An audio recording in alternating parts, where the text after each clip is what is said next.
selamat pagi saudara-saudari yang terkasih di dalam nama Tuhan Yesus Kristus. Mari saya undang kita semua untuk beribadah secara alamiah bersama Kebaktian Bahasa Malaysia Grace Klang KBMJK. Mari kita ambil waktu ini untuk kita sama-sama memuji dan menyembah Tuhan Yesus Kristus, karena Dialah satu-satunya yang layak ditinggikan, yang layak dimuliakan, yang layak diagungkan. Mari melalui pujian penyembahan ini kita nyatakan, sungguh nyata kasih-Mu Tuhan di hidupku, di hidup saudara. Amin.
Bagi Tuhan Yesus Kristus.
pujian dan kemuliaan.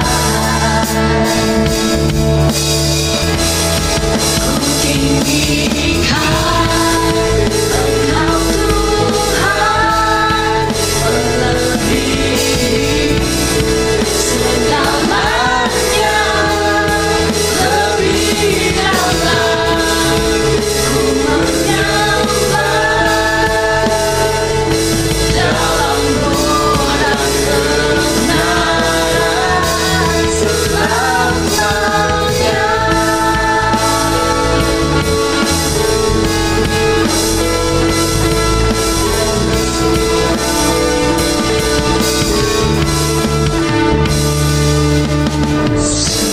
Besar setiamu dan lagi sepanjang hidupku, larangmu telah layankan kehidupanku.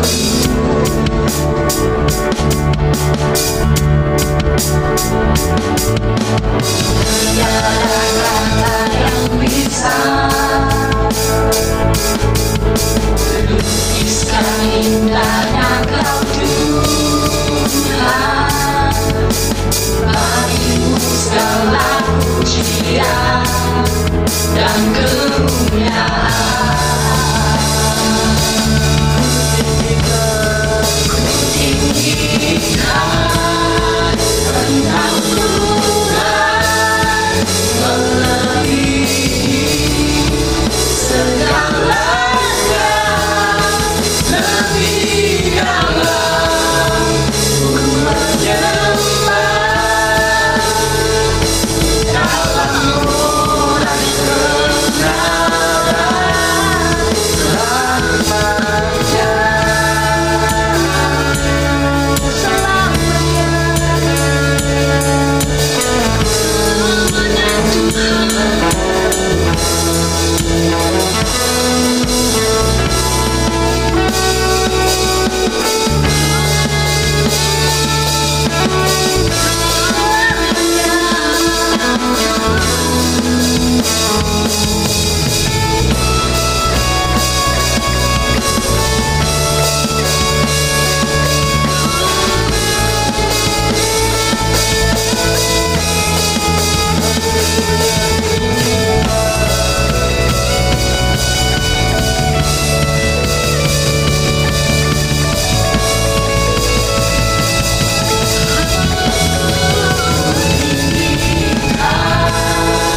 Engkau Tuhan, melebihi segalanya, lebih dalam ku menyembah dalam roh dan kebenaran. Ku tinggikan Engkau Tuhan, melebihi segalanya, lebih dalam ku menyembah dalam roh dan kebenaran selamanya. Dalam roh dan kebenaran selamanya.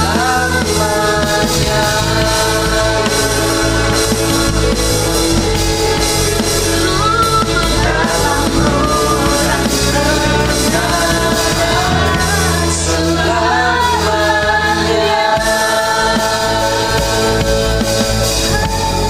selamanya.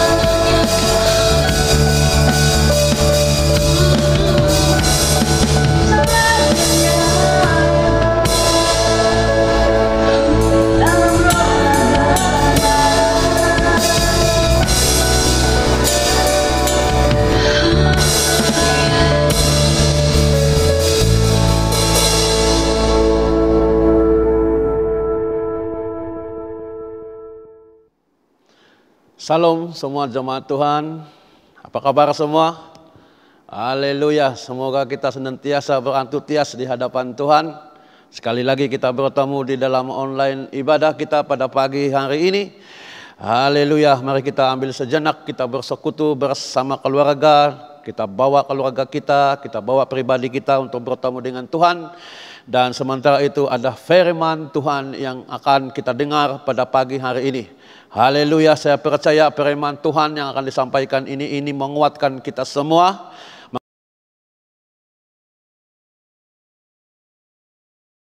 Maka sebelum itu kita pergi kepada firman Tuhan, lebih baik kita datang kepada Tuhan kita Yesus Kristus melalui doa kita masing-masing. Mari kita berdoa dan saya pimpin di dalam doa kita. Haleluya, Tuhan Yesus Kristus, Bapa kami yang di surga, pada saat keadaan kami terpisah-pisah pada saat pagi hari ini ya Tuhan Yesus Kristus, kami percaya ya Tuhan Engkau berkuasa, Engkau maha tahu dan Engkau maha ada ya Bapa. Maka inilah hati kami penuh dengan kerinduan di dalam apapun situasi, dimanapun tempat ya Tuhan, kami tetap menyisihkan waktu untuk kami bersekutu, beribadah, berdoa bersama keluarga, bersama dengan saudara-saudara, tidak kira di mana tempat, tidak kira tempat kami selesa dan kecil dan sebagainya Tuhan, tetapi yang paling utama ialah yang penting kami dapat bersekutu dengan Engkau Tuhan. Pada saat hari ini ya Tuhan Yesus, kami ingin belajar tentang firman-Mu. Sekali lagi kami belajar, kami pergi kepada gereja di Asia Kecil ya Tuhan. Maka dengan ini kami percaya apabila kami belajar tentang firman ini ya Tuhan Yesus, kiranya hati kami terbuka ya Tuhan. Kiranya mata rohani kami akan terbuka ya Tuhan Yesus Kristus. Supaya kami belajar daripada gereja kecil di Asia Kecil ini ya Tuhan. Haleluya. Supaya ini sangat sesuai dengan keadaan kami pada saat hari ini ya Tuhan Yesus. Di mana kami juga menghadapi keadaan-keadaan yang sangat menyulitkan kami pada saat hari ini. Maka firman ini ya Tuhan pasti akan memberikan kami kekuatan dan dorongan Tuhan. Supaya kami ya Tuhan Yesus senantiasa berserah, senantiasa berpaut, senantiasa tertanam di dalam kebenaran firman-Mu. Di dalam nama Bapa, di dalam nama Yesus Kristus, kita katakan amin. Haleluya. Mari kita buka firman Tuhan di dalam Wahyu pasal 2 ayat 8 sampai yang ke-11. 2 minggu yang lepas saya sudah pergi pada Wahyu pasal 2 ayat 1 sampai yang ke-7. Dan masa itu kita belajar tentang gereja di Efesus. Maka pada hari ini kita pergi kepada Wahyu 2:8 ayat yang ke-11. Dan hari ini, pagi ini kita akan belajar apa yang terjadi, apa yang Tuhan pesan, dan apa yang Tuhan ingin bawa pengajarannya kepada kita di masa kini. Haleluya, mari kita membacanya bersama-sama.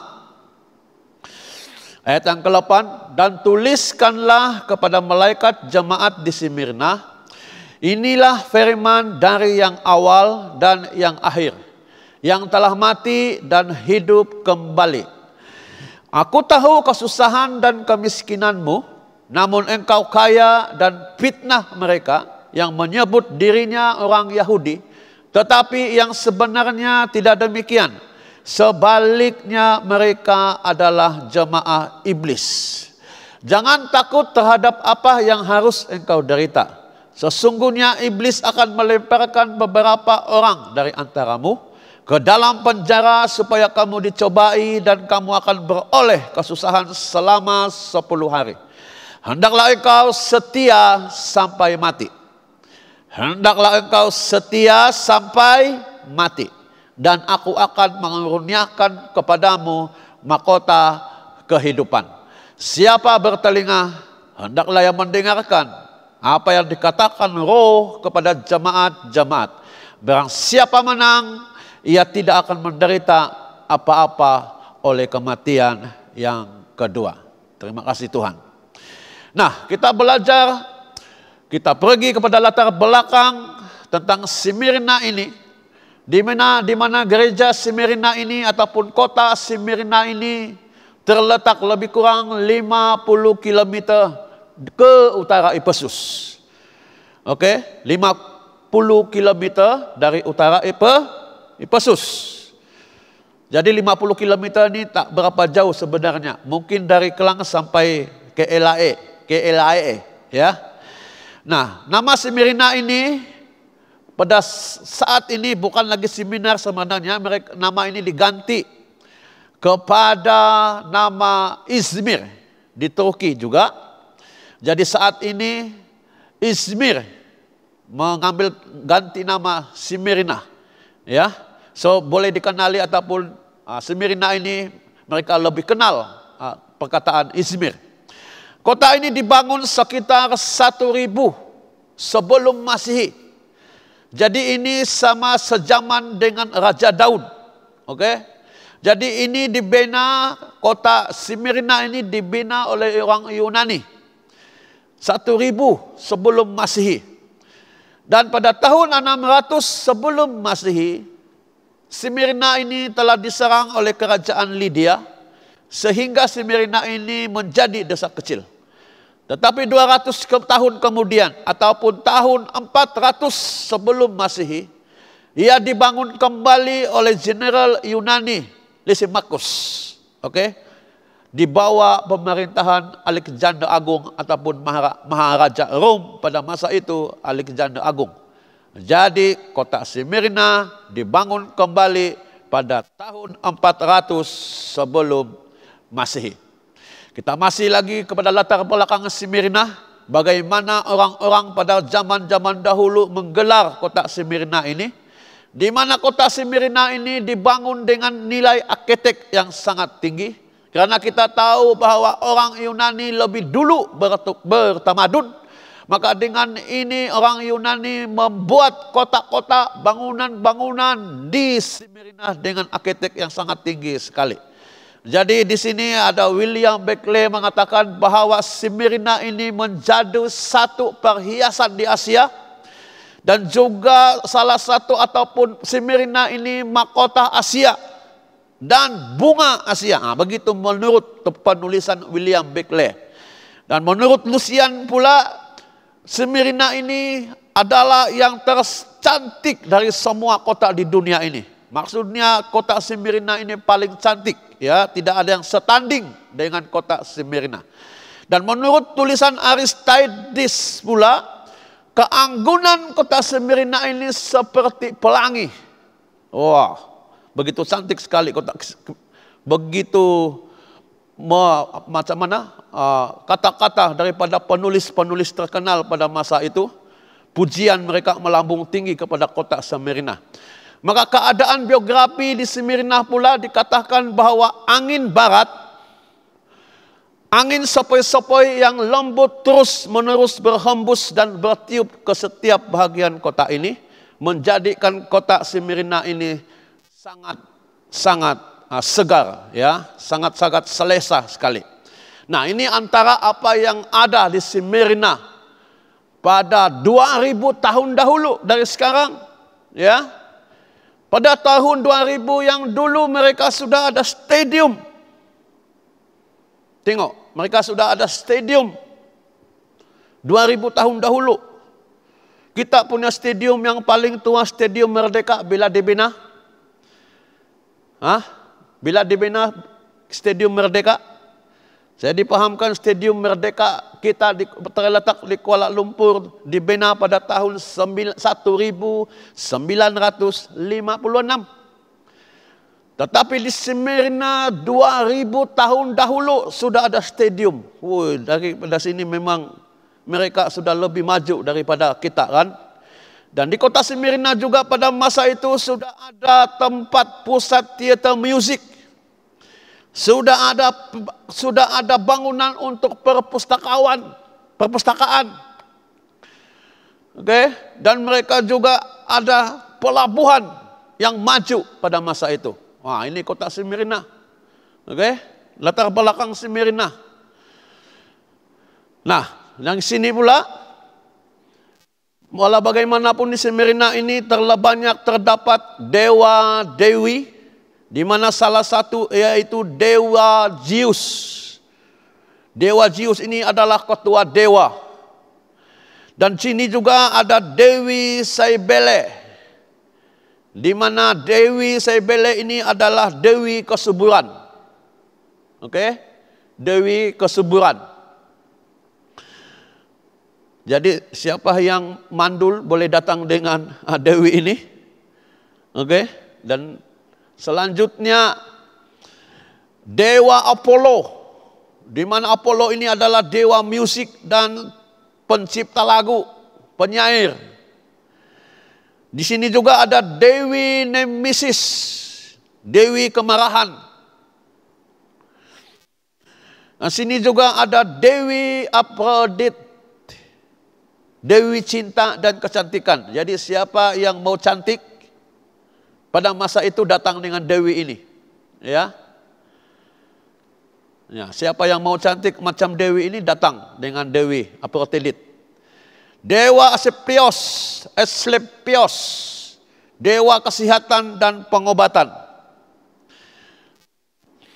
Dan yang terakhir sekali, dewa ataupun kuil Kaisar Tiberius. Di mana dipahamkan sewaktu Roma mencadangkan membuat kuil Kaisar Tiberius ini, Ephesus pun mau meminta supaya kerajaan Rom membina kuil Kaisar Tiberius di tempat mereka. Tetapi Roma membuat keputusan membuat kuil Kaisar Tiberius di Smyrna.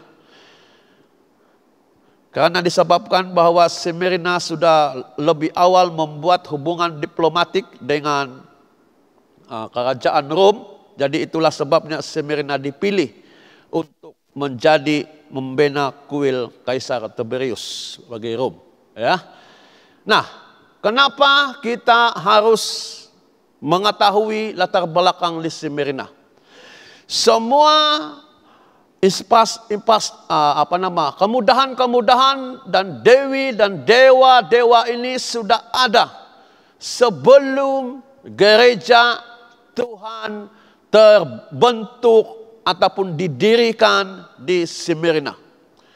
Sebelum Rasul Paulus datang di Smyrna pada tahun 57 Masehi, semua gambar-gambar tadi sudah ada di Smyrna. Terutama sekali dewa, dewi, dan dewa Kaisar Rom sudah berdiri banyak di Smyrna.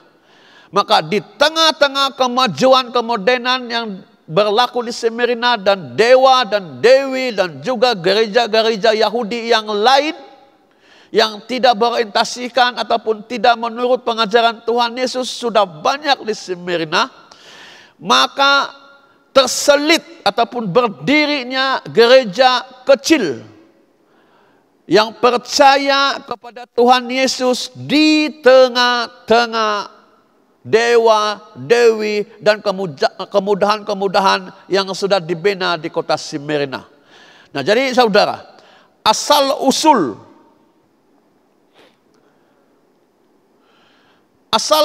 gereja Kristen ini ataupun bagaimana gereja terbentuk di Smyrna ini, ataupun siapa yang mendirikan gereja di Smyrna ini, ini adalah hasil penginjilan Rasul Paulus dalam perjalanan misinya yang ketiga ke Asia Kecil. Di mana di dalam Kisah Para Rasul 19 ayat yang ke-10, di sini menyatakan bahwa Paulus sudah menjelajah semua daerah-daerah pendalaman di Asia Kecil selama 2 tahun. Sehingga semua penduduk di Asia mendengar firman Tuhan, baik orang Yahudi ataupun orang Yunani. Jadi inilah hasil ataupun disinilah permulaannya gereja Smyrna terbentuk.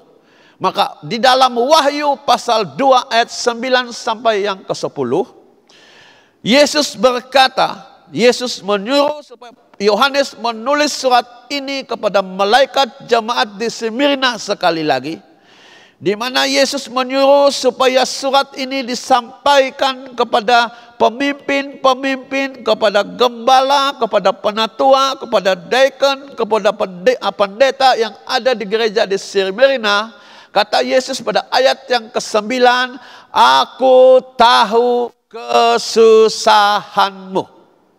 Ayat yang ke-10, jangan takut terhadap apa yang harus engkau derita. Nah, jadi Yesus mengetahui kesusahan yang terjadi kepada jemaat, kepada gereja di Smyrna. Tetapi menurut pandangan kita, berdasarkan latar belakang yang kita dengar, kita lihat sebentar tadi, bahwa bagaimana mungkin jemaat di Smyrna susah, sedangkan mereka sudah ada infrastruktur yang begitu canggih. Mereka sudah ada, kita di negara ini masih lagi hutan belantara. Jadi mungkin ada satu yang menyebabkan kenapa Yesus mengatakan bahwa aku tahu kesusahanmu. Di mana kata Yunani di dalam kesusahan ini, kata Yunani, kesusahan dalam kata Yunani ialah tilipsis, ya, tilipsis. Jadi menurut maksud kata tilipsis, kesusahan yang dialami, kesusahan yang dihadapi oleh jemaat gereja di Smyrna ini bukan kesusahan biasa-biasa. Bukan kesusahan sekadar tidak ada uang, ataupun bukan kesusahan seperti ditinggalkan kekasih ataupun sebagainya. Itu bukan kesusahan yang seperti ini. Di mana maksud tilipsis ini ialah merujuk kepada apa yang ditulis dalam Kisah Para Rasul 14 ayat 22b, yaitu untuk masuk ke dalam kerajaan Allah kita harus mengalami banyak sengsara. Jadi perkataan sengsara di sini ialah tilipsis. Yaitu di dalam Roma pasal 12 ayat 12, bersukacitalah dalam pengharapan, sabarlah dalam kesesakan. Nah, kesesakan di sini juga bermaksud tilipsis. Tilipsis. Jadi menurut tulisan Homo Heli, tilipsis, kesengsaraan, kesusahan, dalam kata Yunani itu tilipsis, ini seperti penekanan ataupun tekanan, seperti buah anggur yang ditekan, ataupun seperti dihimpit, ataupun digiling. Seperti buat kepingan gatah itu kan digiling. Ada dua besi, lepas itu ada dua besi yang harus diputarkan. Dan kalau nak buat kepingan gatah itu dimasukkan di dalam dua roll besi itu. Maksudnya digiling. Tersapit. Ini yang dimaksudkan dengan tilipsis. Tilipsis sekali lagi dimaksudkan, saya ulang sekali lagi, tilipsis ialah ditekan, diperas, digiling, dihimpit, tersapit. Wah, macam itu. Kalau dalam Kisah Para Rasul tadi, sengsara, sesak, begitu, ya. Nah, jadi di gereja di Smyrna, ini pengertian di sini bukan kesusahan-kesusahan yang biasa. Di mana ini mereka benar-benar susah, benar-benar terhimpit, benar-benar tertekan. Mereka berada di tengah-tengah dewa dan dewi. Mereka berada di tengah-tengah segala orang yang tidak percaya kepada Tuhan Yesus pada masa itu. Jadi apakah tilipsis yang mereka alami? Apakah penderitaan yang dialami oleh gereja di Smyrna? Oke? Yang pertama, mereka dianiaya oleh pihak Romawi. Oke, mereka dianiaya oleh pihak Romawi. Bagaimana pihak Romawi menganiaya pihak gereja ataupun jemaat di Smyrna? Yaitu Ada satu kuil tadi itu, yang ini. Nah, yang ini.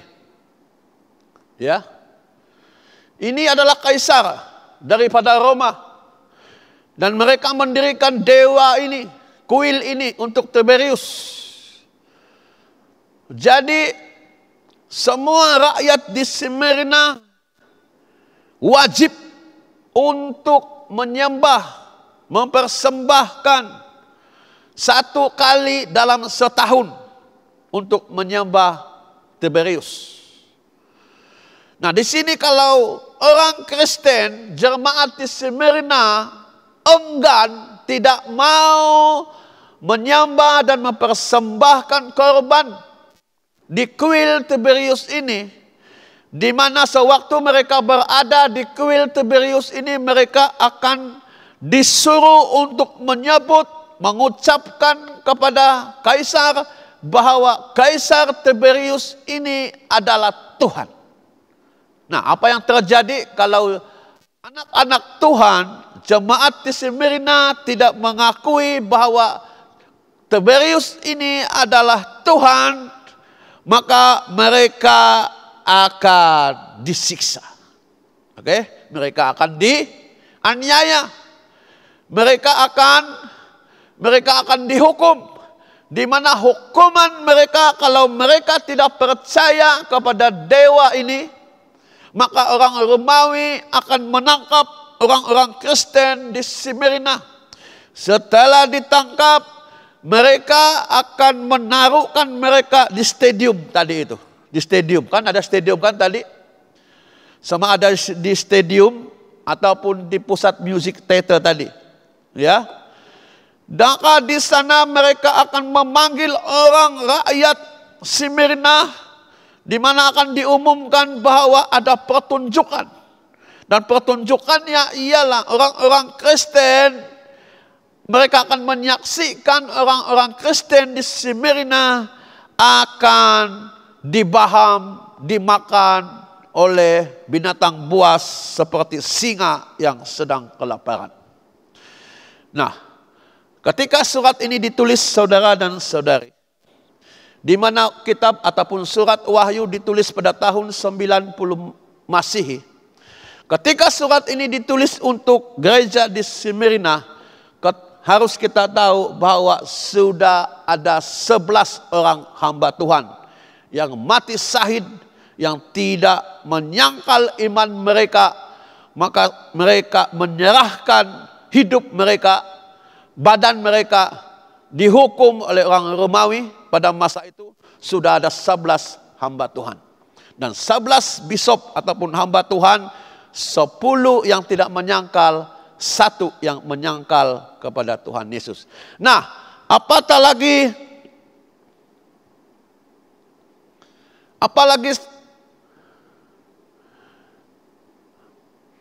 tilipsis, penderitaan yang mereka alami, ya. Di mana di Smyrna ini, Wahyu pasal 2 ayat yang ke-9, aku tahu kesusahanmu dan kemiskinanmu. Masih di ayat yang sama Yesus berkata kepada gereja di Smyrna, aku tahu kesusahanmu dan aku tahu kemiskinanmu. Sudah susah, jadi miskin lagi. Jadi keadaan di Smyrna ini, mereka sudah susah dan mereka sudah miskin. Sangat teruk kan? Susah sekali nih kalau macam ini. Susah lagi, lepas itu miskin lagi. Tetapi Tuhan sangat mengetahui keadaan di Smyrna.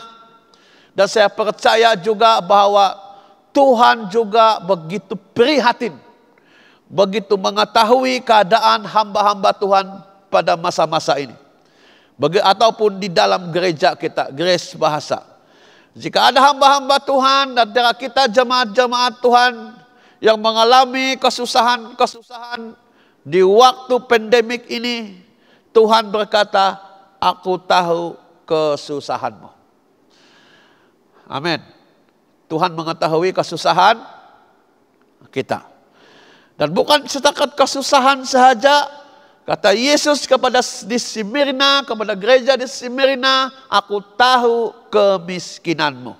Dalam terjemahan lain, aku tahu kesusahanmu dan kepapaanmu. Maksud kepapaan di sini ialah maksudnya tidak mempunyai apa-apa, ya kan? Nah,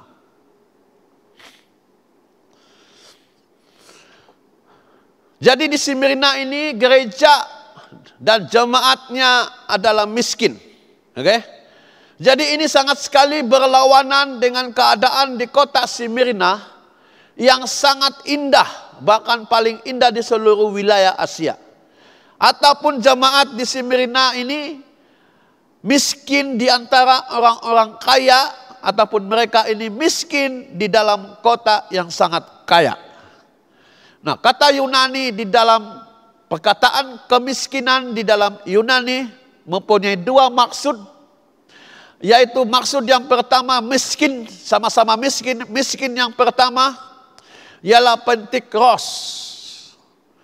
Maksud Pentikros ialah miskin tetapi masih mempunyai sedikit. Maksudnya miskin tapi masih mempunyai. Nah, maksud kedua miskin dalam Yunani ialah, yang kedua ialah potokos. Potokos. Miskin dan tidak mempunyai apa-apa lagi. Ada perbedaan kan? Yang tadi ialah Pentikros, miskin juga tapi masih mempunyai. Dan yang kedua ialah potokos, miskin dan langsung tidak mempunyai apa-apa lagi. Kalau kita lihat di dalam Lukas 21 ayat 1 dan ketiga, di sini ada satu peristiwa di mana Yesus menyaksikan dua karakter ataupun dua orang, yaitu satu orang kaya dan satu janda miskin. Jadi orang kaya memberi persembahan sesuai dengan apa yang ada padanya, dan si janda miskin disebut di sini janda miskin, panggilan yang pertama pun ada di situ. Jadi miskin yang pertama ditulis di sana ialah Pentikros. Lepas itu ayat yang kedua, ayat yang ketiga, lalu Yesus berkata, aku berkata kepadamu sesungguhnya janda miskin, dan di sini dia sudah jadi potokos, ini memberi lebih banyak daripada semua orang itu. Kenapa ada perbedaan di sini, saudara? Ayat yang kedua dan ayat yang ketiga. Ayat yang kedua Yesus berkata Pentikros, karena janda miskin tadi masih ada sedikit, belum dipersembahkan ataupun uangnya belum dimasukkan di dalam kantung persembahan. Dan ayat yang ketiga, selepas janda miskin itu memberi uang ke dalam kantung persembahan, dia sudah menjadi potokos. Maksudnya dia langsung tidak mempunyai apa-apa. Jadi maksud kemiskinan di gereja Smyrna ialah potokos. Mereka langsung tidak mempunyai apa-apa. Tidak ada sedikit pun. Ya, tidak ada sedikit pun. Apa yang menyebabkan gereja Smyrna ini jemaat yang miskin? Ya, apa yang menyebabkan mereka miskin?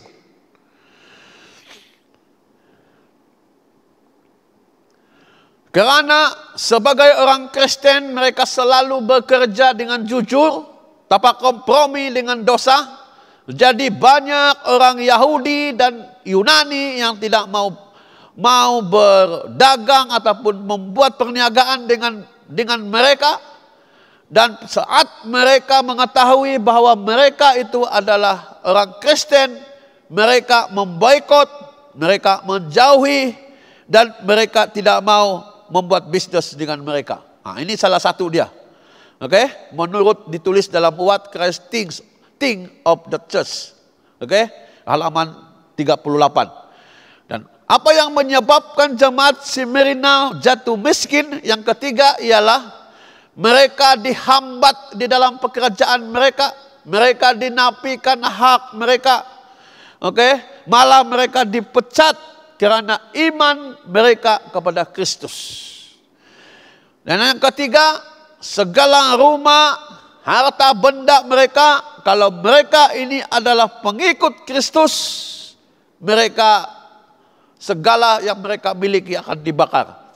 Oke, ini ditulis pemahaman Alkitab setiap hari, Wahyu 15 halaman nomor 116.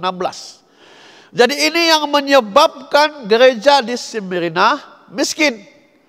Karena memang orang-orang di sekeliling mereka pada masa itu sungguh-sungguh membenci dan memboikot mereka. Oke? Nah, kita sudah tahu kan, mereka susah lagi, lepas itu mereka miskin lagi. Lepas itu yang terakhir apa yang terjadi di Smyrna, yaitu mereka difitnah. Ayat yang ke-29 juga, masih lagi ayat yang ke-9. Aku tahu kesusahanmu dan kemiskinanmu, namun engkau kaya. Dan fitnah mereka yang menyebut dirinya orang Yahudi, tetapi yang sebenarnya tidak demikian. Sebaliknya mereka adalah jemaat iblis. Nah, di Smyrna mereka sudah susah. Mereka susah karena dianiaya oleh orang-orang Rom, penguasa pada masa itu, yang menjajah mereka pada masa itu. Dan mereka miskin. Mereka miskin karena mereka diboikot. Mereka miskin karena mereka dipinggirkan. Mereka miskin karena harta benda mereka dibakar. Kalau mereka memiliki sedikit, segalanya akan dirampas. Oke? Dan dirampas. Dan sekarang ini pula mereka difitnah. Oke? Mereka difitnah. Nah, siapa yang memfitnah mereka, saudara dan saudari? Yang memfitnah mereka adalah orang Yahudi.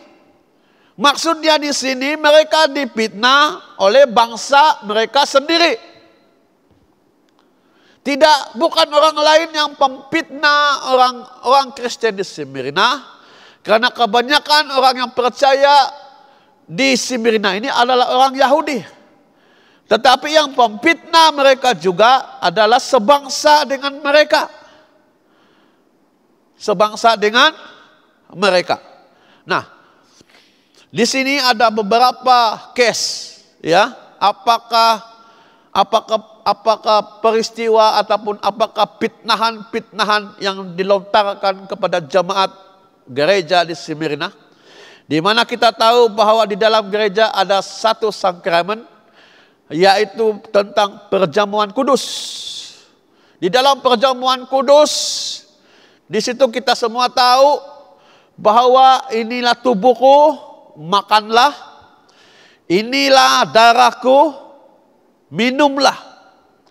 Jadi mereka dituduh orang Kristen di Smyrna bahwa mereka ini kanibal ataupun suka makan daging manusia.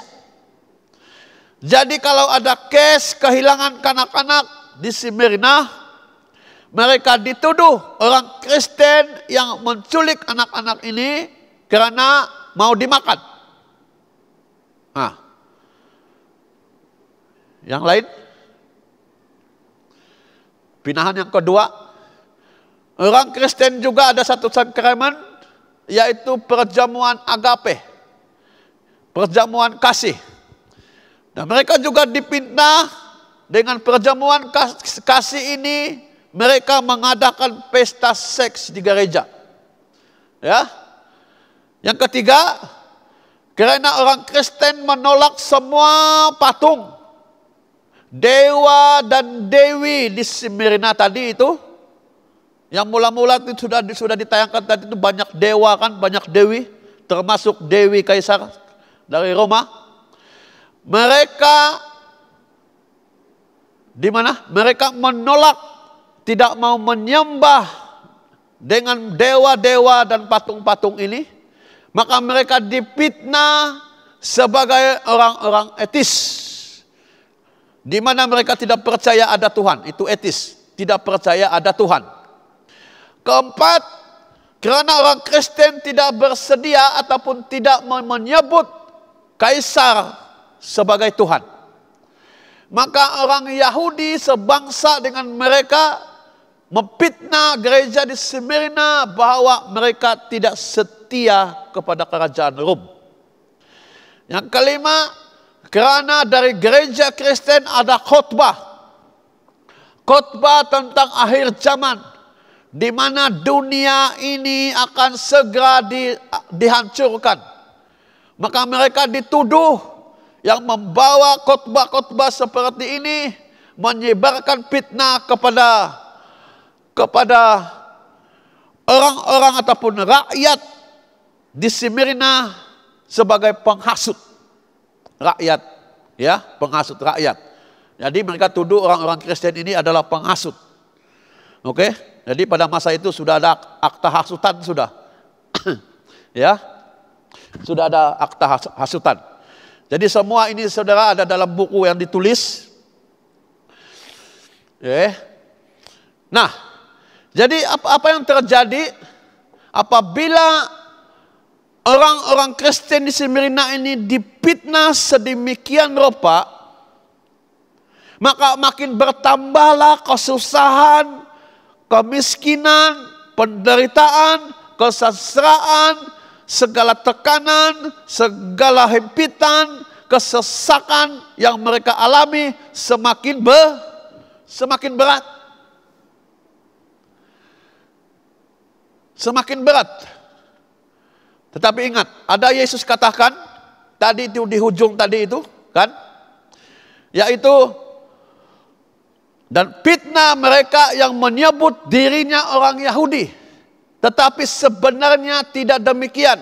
Sebaliknya mereka adalah jemaat iblis. Jadi kata Yesus, mereka yang melontarkan fitnah, mereka ini adalah jemaat iblis. Siapa yang mengatakan? Yesus Kristus. Yesus melabelkan orang-orang Yahudi yang memfitnah orang-orang percaya di Smyrna pada masa itu, mereka adalah jemaat iblis. Wow. Ya. Kalau kita baca buku The Encyclopedia of Religious Quotation halaman 118 saudara, di mana Tuhan mendirikan satu gereja, iblis pun akan membuat persekutuan di dekat gereja itu. Jadi di mana sahaja ada persekutuan anak-anak Tuhan, iblis juga akan membuat persekutuan di dekat. Jadi ini membuatkan kita harus berhati-hati. Karena pada akhir zaman tidak semua orang yang datang beribadah itu jemaat Tuhan. Karena Yesus sudah mengetahui teknik. Yesus sudah melabelkan kepada orang-orang yang sesuka memfitnah. Kata Yesus, mereka adalah jemaat iblis.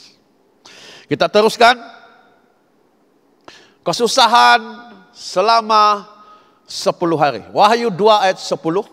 Sesungguhnya iblis akan melemparkan beberapa orang dari antaramu ke dalam penjara, supaya kamu dicobai dan kamu akan beroleh kesusahan selama 10 hari. Nah, ini yang Yesus katakan kepada gereja di Smyrna, di mana kesusahan yang mereka alami, kemiskinan yang mereka alami, fitnahan yang mereka terpaksa hadam dan terima, kata Yesus, itu akan berlangsung 10 hari lagi. Apakah maksud 10 hari lagi? 10 hari bermaksud ini adalah tentang satu jangka masa, di mana jangka masa ini adalah jangka yang akan dilalui oleh gereja Tuhan ataupun gereja Smyrna pada masa itu. 10 hari ini membayangkan ataupun menceritakan, dan Yesus mengatakan bahwa nanti akan timbul 10 kaisar yang anti Kristus. Dan itu akan dilalui oleh gereja di Smyrna. Maksudnya ada 10 kaisar. Dan semua 10 kaisar ini menentang Tuhan Yesus. Mari kita ketahui siapakah 10 kaisar ini. Nah, yang ini, ya. Yang pertama itu Kaisar Nero. Dia mulai memerintah 58 sampai 64 Masehi. Kita tahu kan Kaisar Nero. Kaisar Nero inilah yang memerintah, memberi hukuman kepada Rasul Paulus, memenggal kepala di Roma. Kaisar Nero yang menjatuhkan hukuman kepada Paulus, ya, pada tahun 60 Masehi. Lepas itu Kaisar Dominantius. Kaisar Dominantius ini yang memerintah kepada Rasul Yohanes dimasuk di dalam periuk, digoreng dengan minyak. Tapi Yohanes tidak meninggal pada masa itu. Tahun bila itu? Itu tahun 90 Masehi. Lepas itu dia dibuang ke Pulau Patmos pada tahun yang sama. Ini, Kaisar Dominantius. Nah, yang ketiga Kaisar Trajan, Kaisar Markus, Kaisar Severus, Kaisar Maximus, Kaisar Decius, Kaisar Valerian, Kaisar Aurelian, dan Kaisar Diocletian. Semua ada 10 kaisar. Daripada 58 Masehi sampai 312 Masehi, ke 10 kaisar Roma ini yang ada di Smyrna pada masa itu, semuanya tidak percaya Tuhan Yesus. Maka semua kaisar ini menganiaya, menekan, menghukum, dan juga memberi hukuman yang di luar kemanusiaan pada masa itu. Harus kita tahu, saudara, kalau kita membaca sejarah daripada selama 10 kaisar ini memerintah dari 58 Masehi sampai kepada 312 Masehi, sejarah mencatatkan bahwa seramai sejumlah 5 juta orang Kristen yang mati syahid. Wow, banyak kan? Di ayat tadi kita membaca bahwa iblis akan melemparkan kamu ke dalam penjara. Nah, inilah ini. Jadi karena mereka tidak menafikan iman mereka, mereka tidak menyangkal iman mereka, mereka tidak murtad kepada Tuhan Yesus, sehingga 5 juta orang Kristen mati. Sepanjang 10 orang kaisar memerintah dari 58 Masehi sampai 312 Masehi. Bagaimana mereka menyiksa dan membunuh 5 juta orang Kristen ini? Yang pertama tadi digoreng dengan minyak. Yang kedua dibakar hidup-hidup, diikat di tiang lalu ditaruh kayu di bawahnya, lepas itu dibakar dengan hidup-hidup. Yang kedua dijadikan tontonan di stadium tadi. Ada pertunjukan di mana bagaimana singa membaham orang-orang yang singa yang kelaparan. Dan yang keempat, mereka direndam dengan tar, lepas itu mereka dibakar, dijadikan obor. Tahu nggak obor? Menjadi api pada waktu malam, ya, menjadi lampu pada waktu malam. Haleluya. Begitu dahsyat kan? Nah, begitu dahsyat. Inilah penderitaan yang dialami oleh gereja di Smyrna. Sungguh menyayatkan hati dan sungguh di luar akal budi pekerti. Sungguh memang kalau dipikirkan sekarang memang tak dapat dipikirkan kan?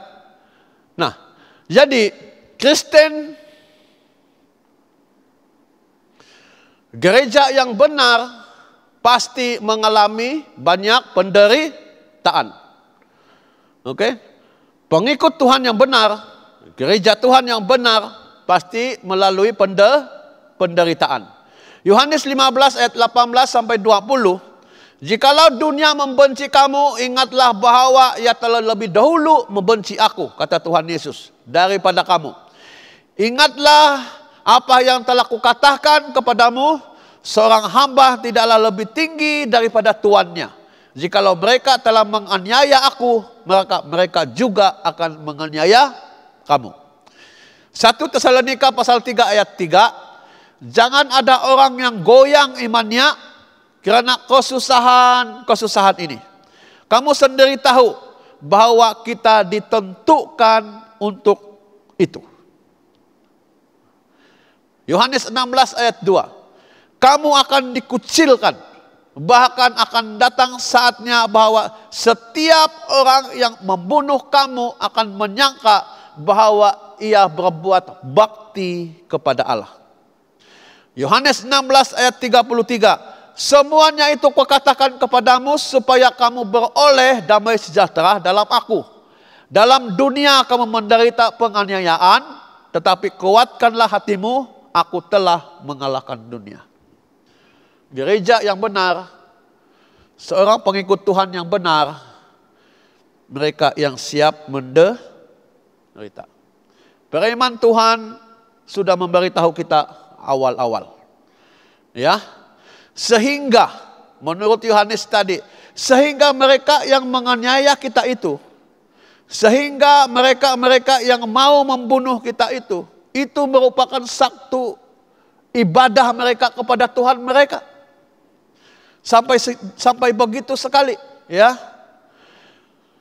Jadi, mari kita kuatkan hati kita seperti kata firman Tuhan itu dalam Yohanes 16 ayat 33. Tetapi kata Tuhan Yesus, mari kita sama kuatkan hati kita.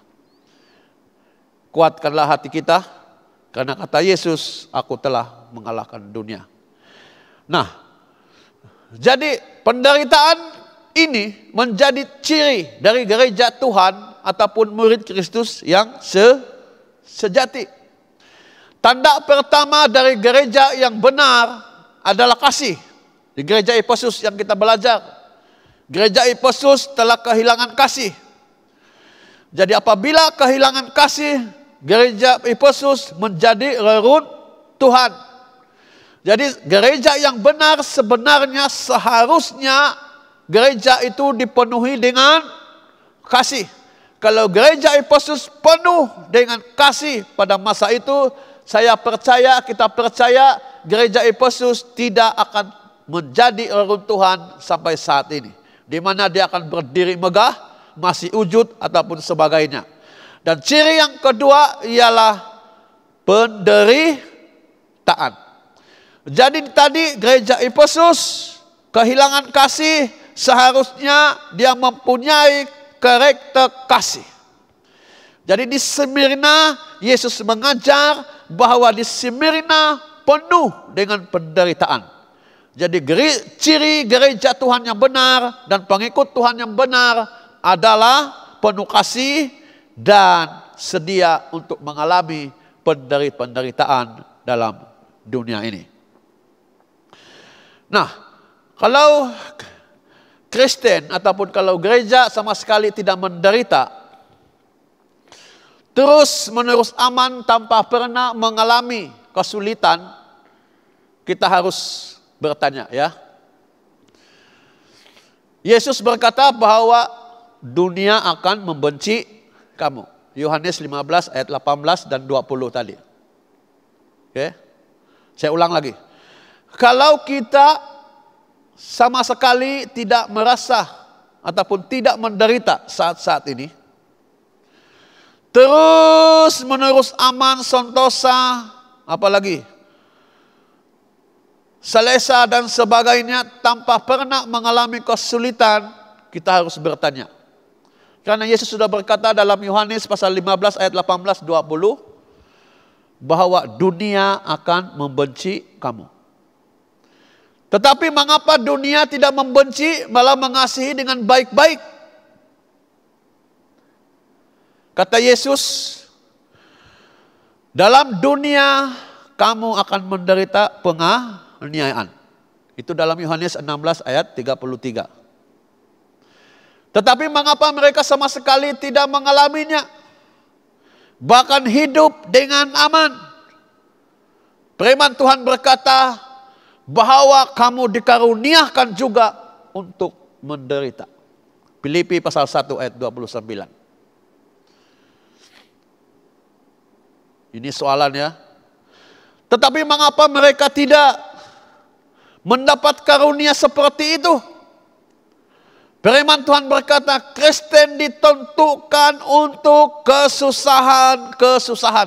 1 Tesalonika 3 ayat 3. Tetapi mengapa mereka tidak pernah mengalami kesusahan, malah senang melulu? Kalau sudah sampai seperti ini saudara dan saudari, kemungkinan ada 3 perkara. Jadi dalam 3 perkara ini harus kita cek. Yang pertama, mungkin kita. Mungkin gereja terlalu banyak kompromi dengan dunia ini. Kita terlalu aman, kita terlalu selesa, kita terlalu sentosa, dan kita terlalu sejahtera. Dari dulu sampai sekarang langsung tidak ada kesulitan-kesulitan, tidak ada kesusahan-kesusahan, tidak ada penderitaan-penderitaan. Mungkin kita terlalu banyak berkompromi dengan dunia ini. Terlalu banyak kompromi. Yang kedua, mungkin gereja ataupun orang Kristen sudah tidak mempunyai kekuatan untuk mempengaruhi dunia ini. Dan bukan menjadi ancaman bagi dunia ini lagi. Ataupun iblis sudah merosakkan kita dan gereja Tuhan sehingga kita tidak punya kekuatan lagi. Ataupun yang ketiga, seperti orang Kristen gereja, orang gereja Kristen bertopeng, ataupun sama dengan ayat yang Tuhan Yesus sebut ayat yang ke-10 tadi, yaitu jemaat iblis. Mana mungkin kalau sudah menjadi jemaat iblis, mana mungkin iblis mau memberi, mau mengganggu, mau melawan dengan jemaatnya sendiri. Tadi mari kita tolong perhatikan ya. Gereja Allah selalu mempertahankan kemurniannya paling baik pada waktu di dalam api. Saat badai menderu di hutan, maka pohon oak menanamkan akarnya lebih dalam dan lebih teguh ke dalam tanah. Maksudnya angin ribut bertiup pada pohon-pohon di hutan. Kalau dia selalu ditiup, selalu digoncang, maka dia lebih memperdalamkan akarnya ke dalam tanah. Jadi begitu juga dengan kehidupan iman kita saudara dan saudari dalam nama Tuhan Yesus. Apabila banyak penderitaan yang kita alami, semakin kita kuat berpegang kepada Tuhan Yesus. Semakin kita berakar di dalam firman Tuhan Yesus. Jadi di sini ada seorang pelaut yang berpengalaman ketika ditanya apakah bahaya yang paling besar di dalam sebuah pelayaran. Dia berkata bahaya yang paling besar ialah bukan bahaya ombak yang tinggi, ribut yang kuat, kapal yang digoncangkan. Yang paling berbahaya, situasi yang paling berbahaya kata pelaut itu ialah apabila laut kelihatan tenang. Di waktu laut tidak ada goncangan, rata ataupun tidak ada goyangan langsung ataupun tenang, kata pelaut itu, itulah yang paling membahayakan bagi seorang pelaut. Jadi begitu juga di dalam kehidupan kita saudara. Kalau kehidupan ini kita merasakan terlalu tenang, terlalu santai, sehingga kita tidak berwaspada tentang keadaan di depan, belakang, tepi kiri dan kanan. Pada masa inilah kita akan tidak mengambil kewaspadaan dalam hidup kita. Dan tiba-tiba di waktu kita sedang santai, maka iblis melancarkan serangannya dengan tiba-tiba, maka pada waktu itulah kita berada di dalam keadaan penderitaan yang sangat dahsyat.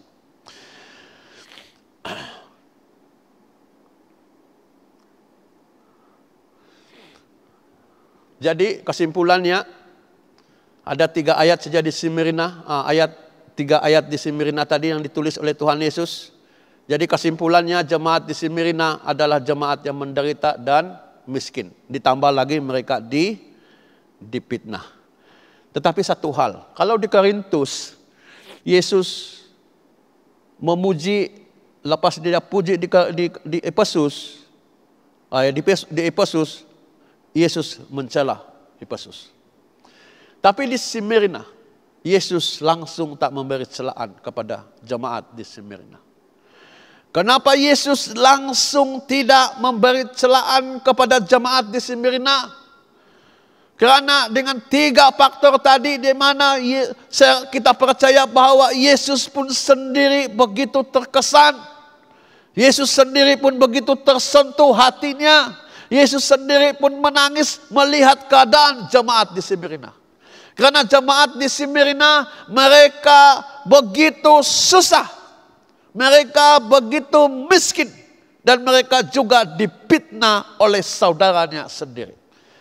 Jadi Yesus begitu terharu.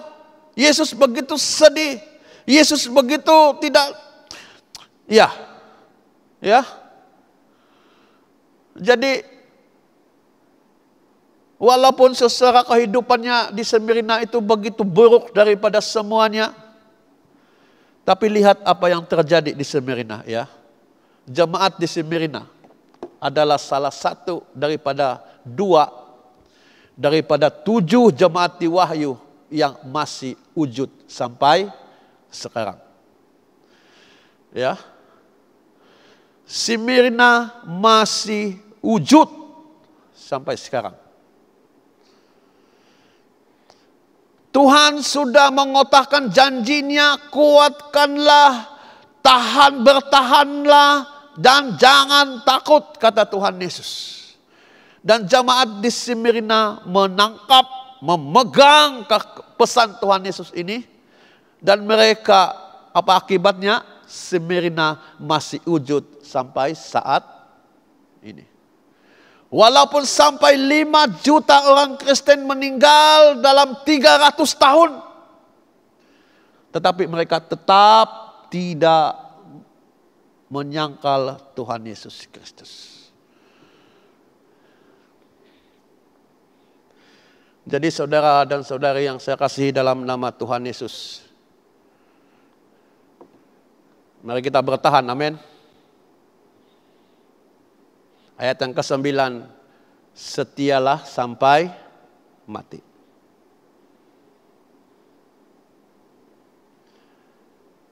Apabila kita bertahan dan setia sampai mati, kata Tuhan Yesus, mahkota kehidupan akan diberikan.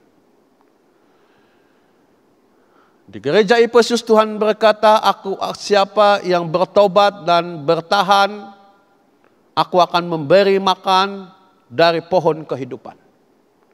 Dan di gereja Smyrna, setialah sampai mati, mahkota kehidupan akan kuberikan.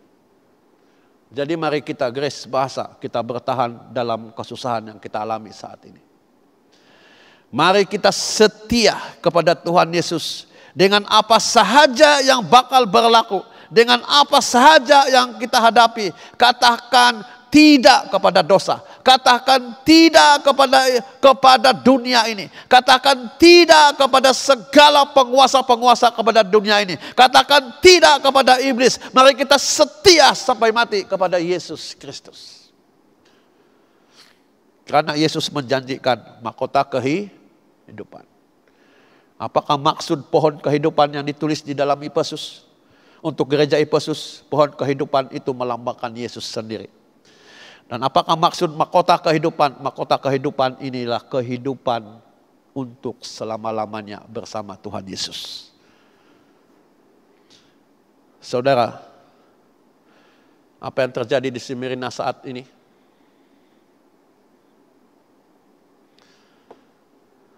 Ini adalah Polikarpus ya. Uskup tua dari Smyrna yang setia hingga akhir hayatnya. Mati syahid pada umur 87 tahun, sekitar 155 sampai 167. Dan Polikarpus ini adalah murid daripada Rasul Yohanes. Dia merupakan salah seorang yang telah dihukum, yang telah diikat di tiang itu, dan dia telah dibakar, dan kata terakhirnya ialah, selama 86 tahun aku telah mengabdi kepada Kristus, dan dia tidak pernah menyakitiku. Bagaimana aku dapat mencaci raja, yaitu Kristus yang telah menyelamatku. Inilah kata Polikarpus di akhir hayatnya. Saudara, apa yang terjadi lagi saudara? Akhirnya, ini siapa? Ini adalah Konstantin, Kaisar yang ke-11, Maharaja Rom, ya, pada tahun 324 sampai 33 Masehi menjadi Maharaja di Rom. Maharaja inilah Konstantin yang menjadikan Kristen menjadi agama resmi di Rom.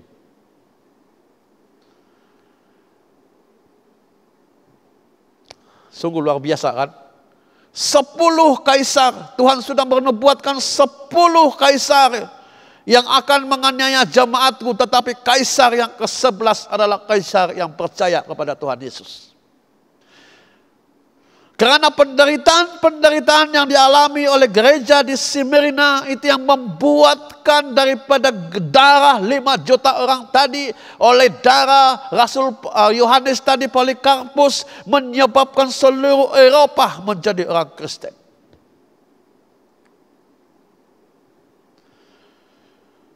Bagaimana Konstantin menjadi Kristen? Karena sewaktu dia menghadapi musuhnya yaitu Maxentianus.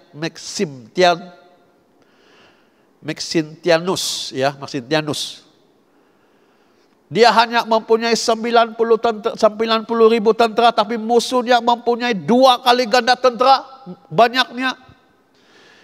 Jadi tiba-tiba pada waktu setengah hari dia melihat satu lambang di atas bersinar.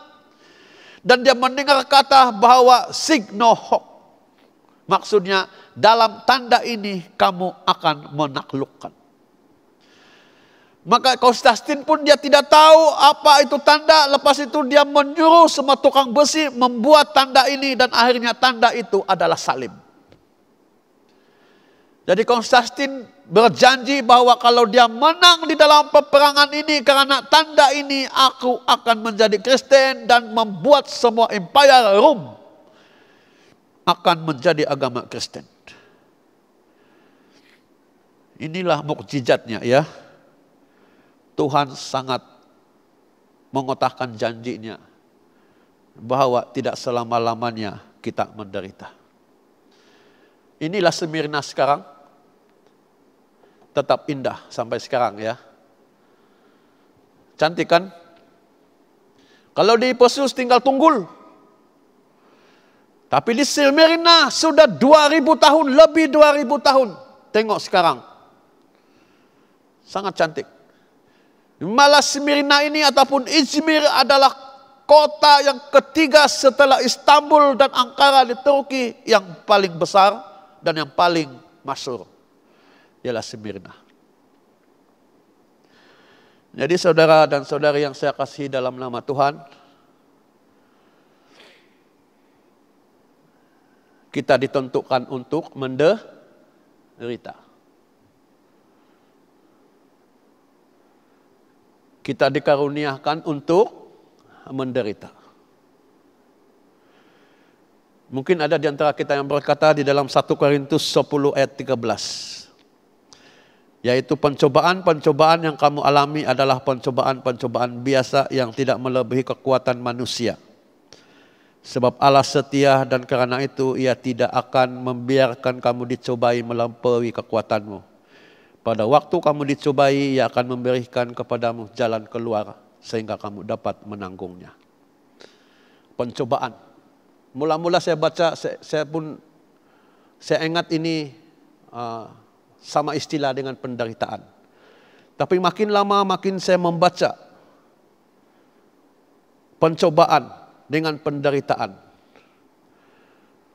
Pencobaan maksudnya pengujian. Pencobaan maksudnya bujukan. Pencobaan maksudnya perbuatan-perbuatan mencoba. Dan penderitaan pula bermaksud tilipsis. Jadi di dalam 1 Korintus 10 dan 13 pencobaan yang dia katakan di sini itu bukan penderitaan. Jadi maksudnya penderitaan yang kita alami itu memang dikaruniakan untuk kita. Dan pencobaan yang ditulis dalam 1 Korintus itu adalah cobaan-cobaan, proses-proses mencoba. Ya. Proses-proses bujukan daripada iblis. Bujukan mereka tidak melebihi kekuatan pada kita. Ataupun peristiwa di Taman Eden. Peristiwa yang pertama adalah pencobaan. Dan setelah manusia gagal di dalam proses pencobaan itu, baru menyusul penderitaan-penderitaan. Jadi pencobaan dan penderitaan mempunyai pengertian yang sangat jauh beda. Jadi saudara, bersedialah kita untuk menderita. Semakin kita mendekat kepada Tuhan Yesus, semakin kita menderita sebenarnya. Karena semakin kita mendekat kepada Tuhan Yesus, iblis makin membenci. Apabila iblis makin membenci, dia akan melancarkan serangannya. Sekali lagi sasaran kehidupan iman kita, yaitu di dalam Efesus pasal 4 ayat yang ke-13. Sampai kita semua mencapai kesatuan iman.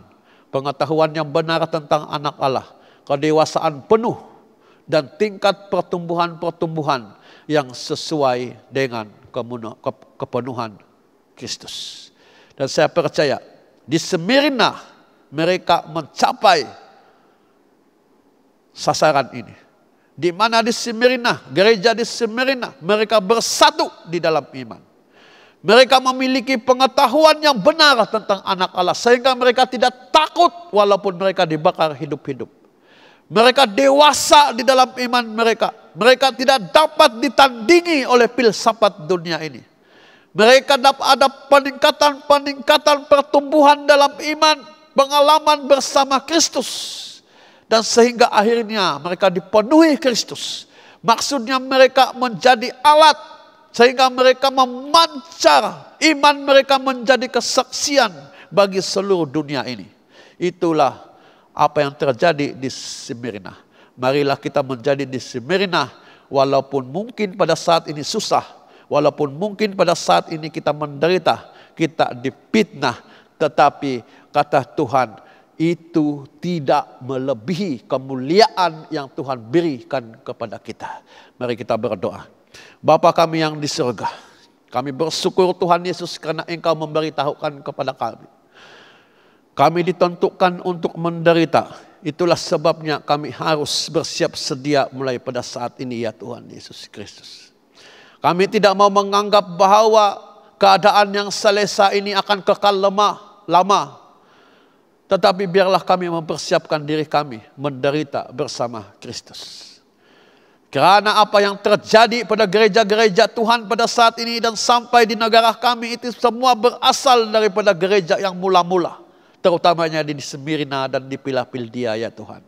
Mereka telah membuatkan dunia ini kagum akan Kristus karena iman mereka. Karena mereka telah mencapai kepada sasaran kehidupan iman yang tertinggi. Yang ditulis oleh Paulus dalam Efesus 4 yang 13. Mereka bersatu di dalam iman. Mereka mempunyai pengetahuan yang benar tentang anak Allah. Mereka dewasa penuh di dalam iman. Dan mereka tingkat iman dan rohani mereka kepada Engkau Tuhan Yesus. Mencapai peringkat yang tertinggi. Sehingga kepada peringkat kepenuhan bersama dengan Engkau. Terima kasih Tuhan, kiranya ini ya Tuhan Yesus akan berada di jemaat kami, berada dalam gereja ini ya Tuhan Yesus. Kami sama dengan Smyrna, ya Tuhan Yesus, tidak takut akan apa sahaja karena Engkau berserta kami. Dalam nama Bapa, Anak dan Roh Kudus kami berdoa. Amin.